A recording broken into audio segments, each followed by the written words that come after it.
So I would like to start with thanking, of course, the Brain Foundation and all my patients and their families who've given their most valuable asset, their time, in helping us and working together to find, or at least work towards finding something about autism spectrum disorder that we can affect for good. In the next half hour, I hope to address my part in this in this symposium packed with a lot of cutting-edge information, and I'm very excited to share our findings. So, being a part of, I guess, in academic world, and it's very difficult not to have any of these connections. So but I thank the Brain Foundation again, and the sibling O'Sullivan Foundation. Now, what I'm going to be talking about, the transcranial photobiomodulation, is not approved yet, right? And I need to mention that, state that. We all know about the autism spectrum disorder, how it manifests, at least we know that, and we know how disabling it can be. No treatments yet exist that address the core features, and so far the treatments or available so-called managements are symptomatic. Recent imaging studies implicate some disruptions of brain activity in numerous parts of the brain, or numerous brain regions, and their structure, their connectivity, their functional rhythm seems to be disrupted, and collectively these are involved in mediating the social cognition tasks, executive function deficits, or executive functions, and the anterior of these mentioned areas, anterior cingulate cortex, which is deep down perhaps, is particularly the dorsal and perigenual portions are shown to assess the social salience, social processing, and social awareness. Social awareness of others, and the emotional regulation in response to that. In our patients with autism spectrum disorder, these areas tend to be functioning slower or out of rhythm, out of synchrony in comparison to the rest of the brain centers. So if there was a way we can reach those areas, that would be wonderful. And perhaps light might give an option there. One approach is that. Use of light or light is an electromagnetic field or wave, and use of it in medicine is not new. It has been in medical use for a long time, as far back as the World War II, for submarine soldiers who are away from sunshine for a long time. It's used in newborn jaundice. It's been used in imaging of a newborn brain or infant brain, and so there is perhaps some recent work, of course, with use of near-infrared light for multiple medical conditions, and in psychiatry with depression. And we wanted to look at it, if we can affect the change in autism spectrum disorder. Okay, now what is this light business? So, which photobiomodulation, now what is that? So the first part is is the light, but all that is light is not visible. Those pods in our retina, in our eyes, are able to detect only a portion, a speck of the infinite spectrum of light or electromagnetic waves. And the part that is visible is only about 400 or so nanometers width. Beyond that and below that is not visible. But the near-infrared light, that at the wavelengths around this, 800 to 1,000, with dips and ups, is visible to some things in our bodies, such as the mitochondria. Now, the, the picture that I'm going to show is nowhere near the sophistication that we just saw from Dr. Fry. So if his were like Lego Technique sets, this is Lego Duplos, but it will hopefully do the work. What it does at this wavelength, that the light penetrates through skull and skin tissue into the brain tissue and is picked up by cytochrome oxidase C, which is an enzyme in the mitochondria, and it unlocks it by removing a molecule off of it and increases the activity.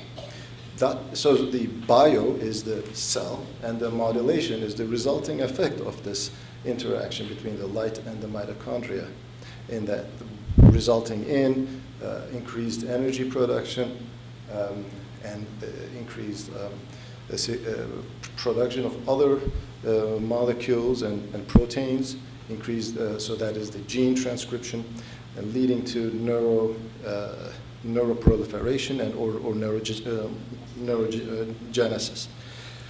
The transcranial photobiomodulation, its work on the brain cells is through a couple paths. One of them, it reduces perhaps the pro-inflammatory cytokines, and it results in reduction of activated immune cells in a way into the brain tissue. And similarly, it stimulates, as I mentioned, by production of some of the proteins. It stimulates neurogenesis and neuroproliferation. And these are the postulated mechanisms.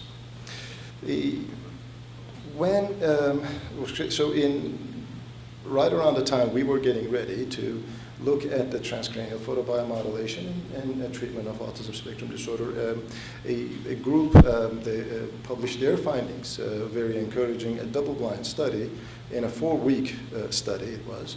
They used an ultra pulse monochromatic light, which is one uniform wavelength of light delivered all at once but the light was within the visible range, not near infrared.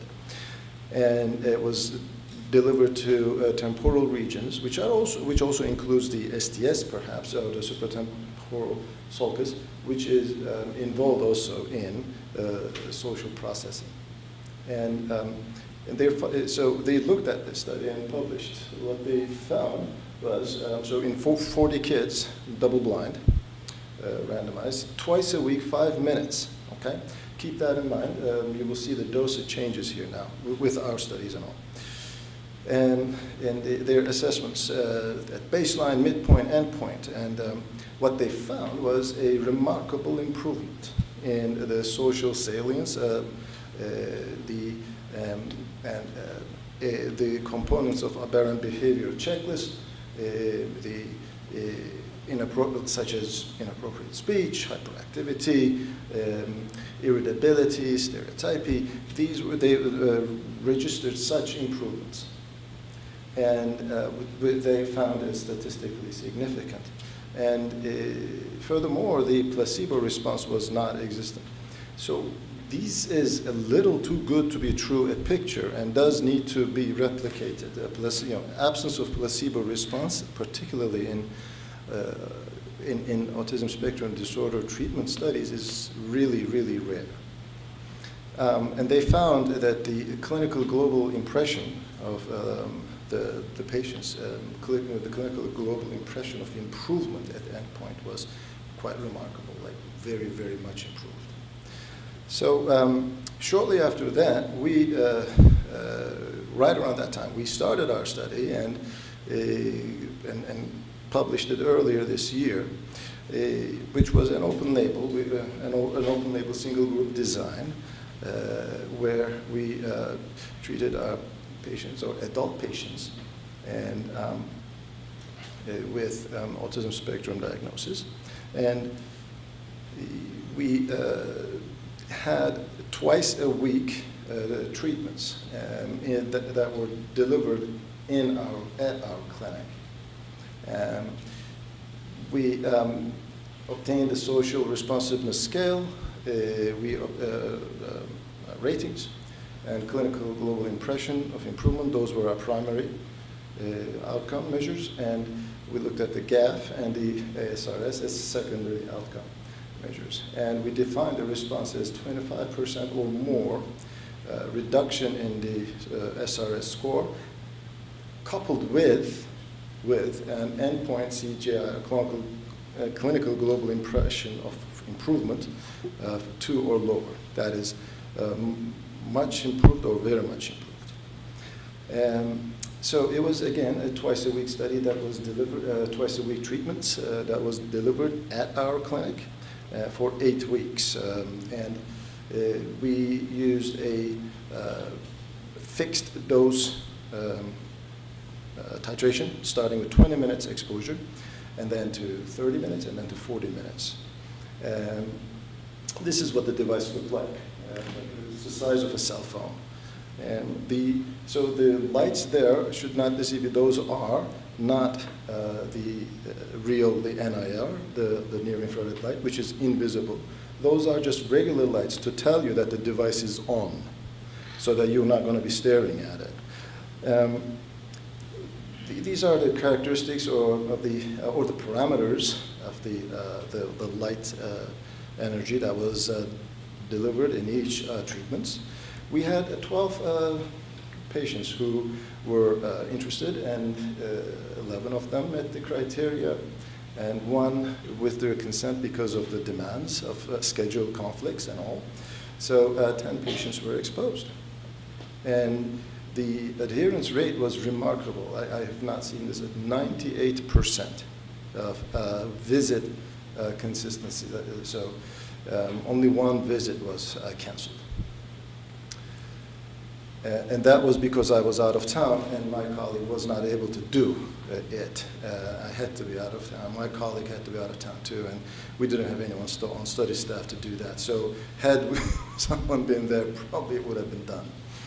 At any rate, at endpoint, what we found with the social responsiveness scale, it was a precipitous decline. Okay. Now, it is a huge drop, all right, but I have to point, it is still in the clinically significant area, okay? But the difference is on the SRS score, the 75 or lower is in the moderate range.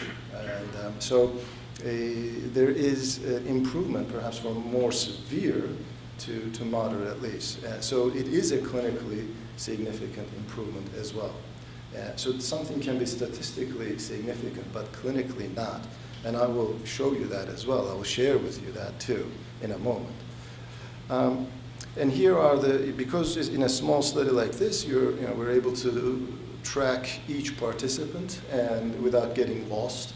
And so we saw the downward trend on all of the participants, some more than others. And the CGIs at endpoint, the clinical global impression, CGI is clinical global impression of improvement. CGI at endpoint, we saw 6 patients had a overall global improvement, very much improved by endpoint. And in the global assessment of functioning, we saw a 10-point increase, which is a 1 cluster up, 1 category improvement in the global assessment of functioning. And so quite meaningful there as well. But here the ASRS, or the ADHD symptoms, although this is a statistically significant finding we had, it is, I cannot really say the clinical, it's clinically very, very significant. It is still disabling ADHD there. But we found the executive functions as we measured on the behavioral rating inventory of executive functions scale. And we found there was some remarkable improvements reported by our patients in their executive functions that they have observed themselves. But as a result, we found in our predetermined response criteria, we found 5 patients overall met full responder criteria. And now, 5 out of 10, that's 50%. That is really, really small when you look at it. But it is two things that are important. One, in autism spectrum disorder, to find something like that, well, is promising. And two, in a condition so heterogeneous, yet clustered under one name, there are undeniably multiple factors that we have no idea yet about them that may predict or predispose or mediate a response or lack thereof. One example I'd like to give is with our recent study we have completed on with a medication, memantine, when in autism spectrum disorder patients with autism spectrum disorder, when we look at it endpoint, the results, it hardly separates from the placebo. But what we also had there was neuroimaging before and after. And we were able to track the glutamatergic activity in the areas I just reviewed. And in our responders, those who met the responder criteria, what we found there was patients with, at baseline, increased glutamatergic activity in their DACC area. At endpoint, had those who registered a remarkable drop in the glutamatergic activity were almost uniformly responders. And patients who did not were not. And in the placebo responding group, but it was a placebo response there too, we saw similarly pre and post glutamatergic activity in those areas was dropped, not as remarkably, but enough to register as a response. So there are some characteristics, there are things that we don't know yet that really separates our patients and from one another, who will respond and who will not. So I do not know what that is with the 5 patients that differentiates them from the others, but we're hoping to find out. So with this open label study, we found is that the transcranial photobiomodulation, well, it is a non-invasive, it's holding light on the brain, but I mean non-invasive, but it is still invading into the brain tissue. It could be promising in treating core features of ASD and executive function deficits that are associated with it. And it's well received among our patients. Again, it's 98% adherence rate. And it's feasible to explore it. So we were then planning to do a double-blind study. And there comes the Brain Foundation and the O'Sullivan Foundation.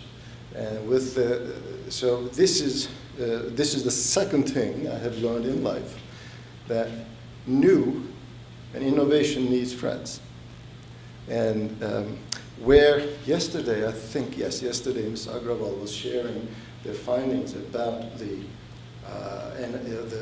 funding, the sources of funding, and how the ASD funding is so little in NIH budget, for example. But let me share an additional view.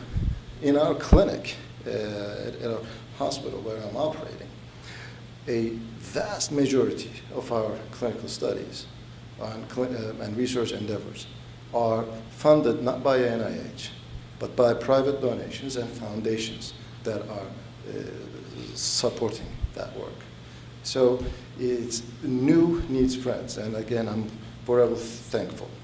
So with that support, we were able to start this study. It is 8-week study, and it is still active and recruiting. I'm hoping to report our findings in coming years. And there were, due to constraints that follow the onset of the pandemic, I'm sure similar story happened elsewhere too.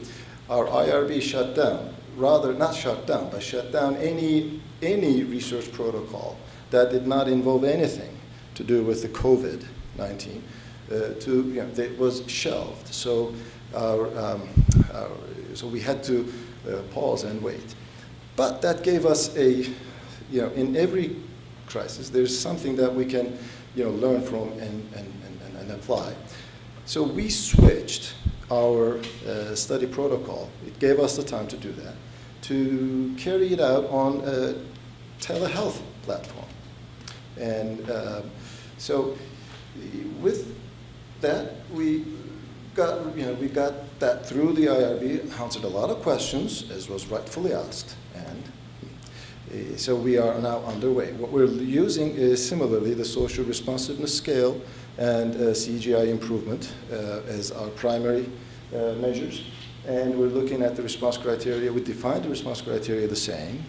And this is going to be, or is right now, a fixed titration with a slightly different wavelength of 850. In the previous study, it was 830. At 850, which seems to be a bit more potent in its effect. And